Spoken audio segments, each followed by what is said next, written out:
છેલ્લા કેટલાક દિવસોમાં પડેલા કમોસમી વરસાદથી કૃષિ પાકને મોટા પ્રમાણમાં નુકસાન થયું છે। ત્યારે આ નુકસાનની સ્થિતિના સંદર્ભે મુખ્યમંત્રી ભૂપેન્દ્ર પટેલે જૂનાગઢ જિલ્લાની મુલાકાત કરી હતી।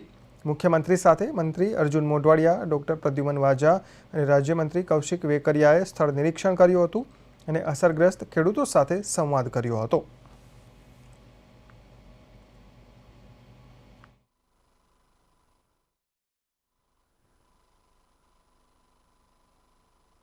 आज ભૂતળ ગામના હાઈવે ઉપરના ખેતરની મુલાકાત સીએમ સાહેબે લીધી છે આજે, અને એમાં પાક વળતર માટે તો માંગણી કરી જ છે, પણ અમારા જે વીમો છે એ માફ કરવા માટે, પાક ધિરાણ માફ કરવા માટે સાહેબને રજૂઆત ખેડૂતે કરી છે।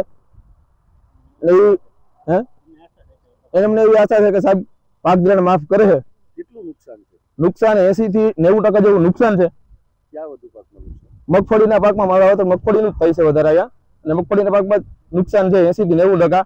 અત્યારે આ પાથરા ફેરવા માટે મજૂર પણ મળતા નથી। અત્યારે જે કાંઈ મુખ્યમંત્રી સાહેબે અમારા ખેતરની મુલાકાત લીધી અને અત્યારે જે કાંઈ પાક 80-90% ફેલ ગયેલ છે, ઉગી લાગેલ છે, તે પોતે નજરે જોયેલ છે। અને અત્યારે જે કાંઈ કમોસમી વરસાદની હિસાબે જે કાંઈ નુકસાની થયું છે એની હિસાબે મુખ્યમંત્રી પણ આમાં થોડાક સહમત છે, અને એને અમારી એટલી અરજ છે કે અમારું પાક ધિરાણ છે ખેડૂતનું એ માફ કરે। અને અત્યારે જે કાંઈ લેટ વરસાદને કારણે માવઠાના હિસાબે જે કાંઈ શિયાળુ પાક છે એ પણ અમે લઈ શકીએ નથી, અને મજૂર લોકો પણ અત્યારે આવી શકે એવી પોઝિશન છે નહીં, એટલે અમારે હવે કરવાનું શું રહ્યું।